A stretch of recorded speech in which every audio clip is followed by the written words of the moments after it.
আলহামদুলিল্লাহ, মাশাআল্লাহ। বাইরে দেখুন, বাংলাদেশ সেনাবাহিনী শক্তিশালী ঘূর্ণিঝড় মোকাবেলায় ক্ষুধার্ত মানুষের পাশে এগিয়ে আসছে। আলহামদুলিল্লাহ, এই ভালোবাসা জীবন মনে গেঁথে থাকবে। দেখুন ত্রাণ কীভাবে দিচ্ছে বাংলাদেশ সেনাবাহিনীর পক্ষ থেকে।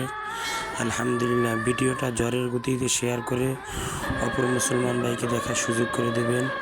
দেখুন মানুষের জন্য, দেখুন মানুষ একটু ত্রাণের জন্য কত ছোটাছুটি করতেছে।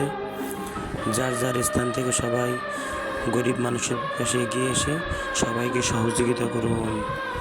সকল ঘূর্ণিঝড় যারা বিপদগ্রস্ত আছে সকল মুসলমান ভাইদের এবং দলমত নির্বিশেষে সকল ভাইদেরকে আপনি হেফাজত করুন। আমিন। ভিডিওটা ভালো লাগলে শেয়ার করে দিন প্লিজ।